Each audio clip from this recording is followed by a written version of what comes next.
John, thank you so much for joining us. Pleasure. Thank you. Appreciate it. You're really welcome. So now are you still in Bali, or where are you now? I am indeed. I'm still in Bali. Yes.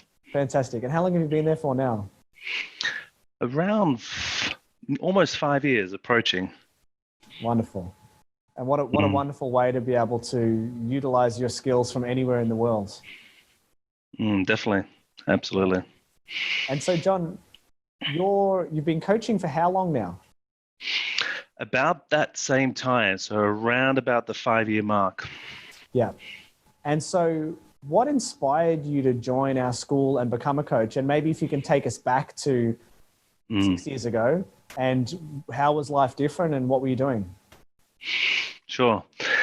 So what was the catalyst is I attended like a type of business marketing training up in Sydney, and they asked me, one of the questions was, what's a theme that happens in your life? Like, what do people come to you for? And I was thinking about it because I wasn't so satisfied with my work at the time. And it got me thinking, well, people come to me during a crisis or some meltdown. I'm like, well, I don't want to be a counselor. What could I possibly do? So that just started to spark my curiosity. And I attended one of the trainings that you guys put on, and I actually had no intention to become a coach. I was kind of like sniffing around, just seeing what is this coaching stuff. I'm into personal development, and I was quite intrigued. And that was the start of it. And then in that training, something quite profound happened that did shift me to want to become a coach. And what was that? Well, it was a little blockage that I had that I didn't even know I had. And it was sitting there that the trainer knew was a kind of blockage, but I didn't really think about it. And it was this type of fantasy or this belief that one needs to be whole, perfect, and complete before they could dare coach anybody else. Mm, So that was my little unconscious stumbling block. And I was listening to the trainer going, yeah, but I don't know. I still got so many things to work out in my life before I could right. possibly coach anyone. I don't know where that fantasy came from. You got to be perfect Yeah. to coach someone. Bizarre Yeah. now looking back. But at the time, it was a very real block. And the way Joe, the trainer at the time, spoke to it was so beautiful. It was something along these lines of, you will attract or coach people at the level that you're at, and that's okay. And it just opened up this door of, I can go in, I can do this. That's possible for me. I can definitely coach people where I'm at. And so I stepped through that door, and well, things have never really been the same since. That's awesome. Can you take us back to starting your coaching journey and first stepping into the coaching institute and learning about all these amazing ideas and being challenged? And what was your journey like? Hmm. Well, it's a big question. It was definitely eye-opening to see that there's so many models and frames that I didn't know, because I thought I knew a fair bit. Hey, I came in a bit like, hey, I got some game as a coach, but Right. still not perfect. All this, and that's cool. A little bit of whatever that is, a bit of Yeah. spiritual ego or some certainty, Right. because you've done some things, and it's like, hey, and then all of a sudden there's this whole It wasn't the plethora first of time you'd started this education. Like you no. did a whole bunch of education before this. Yeah. And just as a general a passion of everything human potential has been my obsession for 10 years coming into this journey. But then all of a sudden, there's all these frames and coaching models, and you're like, oh my gosh, this is like I don't know, a kid in a candy store, if you like, for me, because I was so excited. I was like, oh, that could explain that thing that I kind of knew, but I couldn't really speak to back then. And then, so that was very, very exciting. And then it was obviously something that I refer to now as the dance. And what I mean by the dance is you're learning a model, like a coaching model, and then you kind of have to let it go so that you can just be present to the Nice. client that you're with. But there's a Great insight. time where you're having to put energy to learn it. Yeah. And so just that dance was really a pivotal to know that that's an important ebb and flow of the Yeah. journey. Yeah. And then that really was exciting for me, because I was like, I can integrate these models, and then I can start to. I remember Sharon said this early on in my training, and it really stuck with me, that if you haven't heard someone through a model or a frame, you haven't really heard them. Mm, And something intuitively spoke to me about that at the time. And what I at least I make that mean now is that it gives me context of where I'm at when I'm listening to them. And I really appreciated like learning so many of those things. But that's some of, I think that's awesome. yeah, early I on. really love what you've just said about that that message that if we're not hearing them through a frame, we're not hearing them. Because one of the things that we've been talking about on this broadcast is the importance of not giving people advice. And coaching can't be just giving people advice, because all we're doing is we're hearing what they've said, putting it through our own experience, and then giving our opinion of their life based on our life. And that can never be coaching. That's so limited. Where if we see the person and we hear what they've said through a framework that is designed to be able to give us clarity, we can say, okay, well, for you, it's this. For me, it's that, right? And it's completely different. Yeah.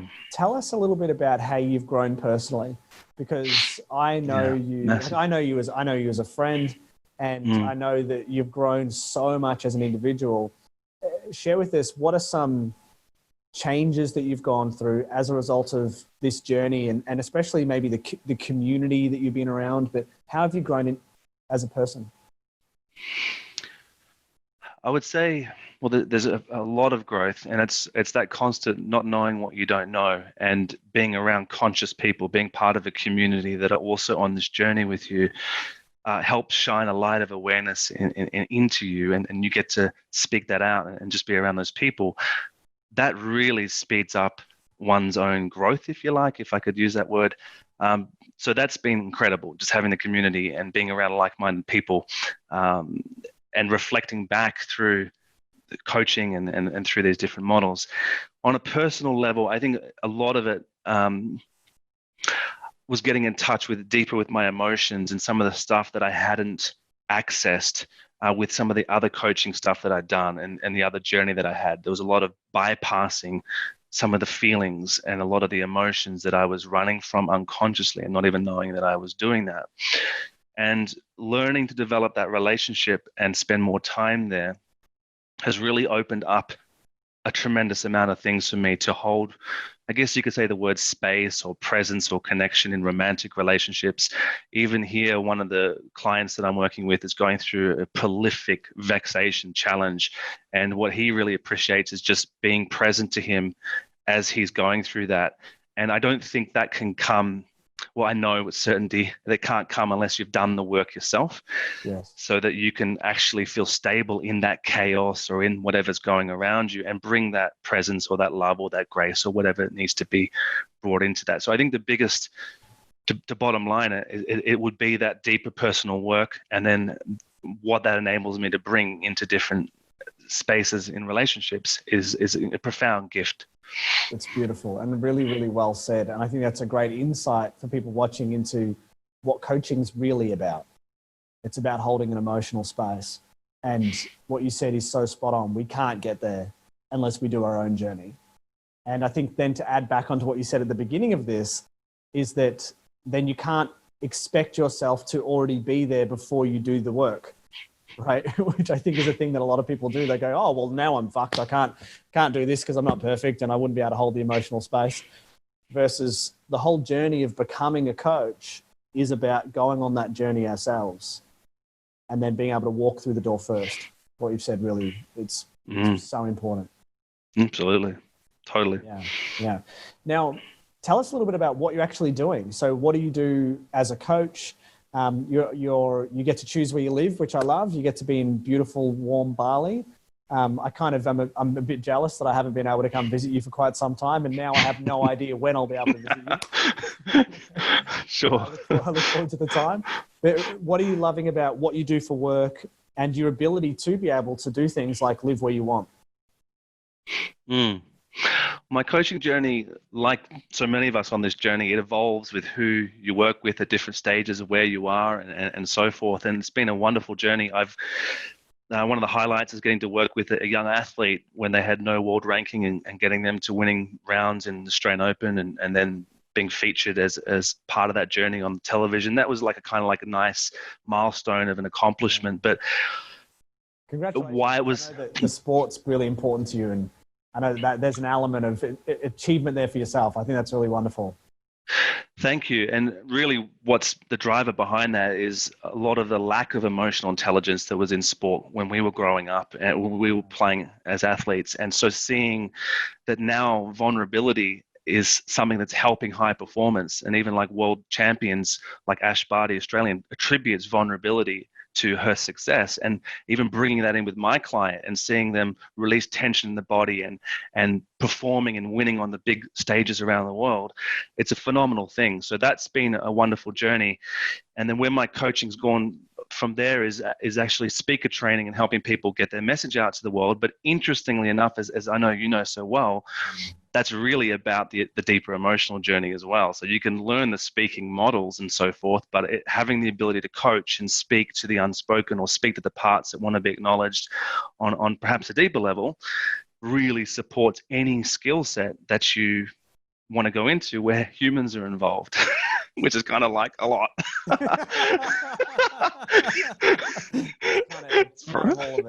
Kind of all of it, yeah.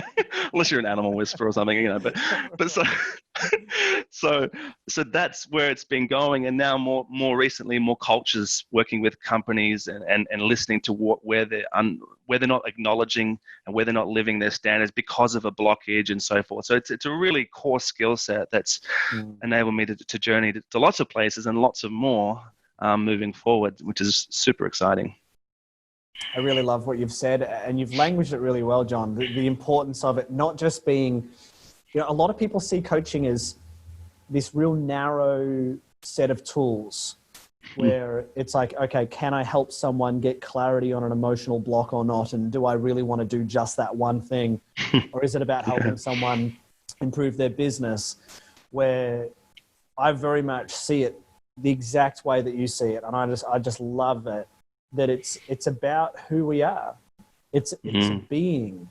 And I bring my journey in coaching into my interaction with the guy at the shop, right? It comes across in every aspect of my life, and it's who we are at our core, and it's deepening that journey. And I love that. I love that it never ends.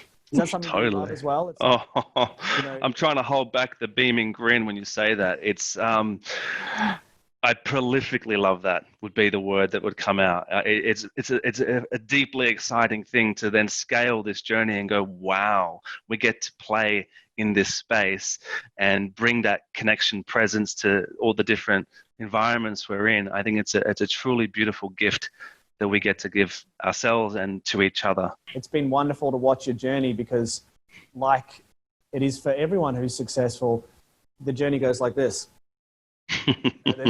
I'm working in this client, this type of client, this niche, and it's ever unfolding.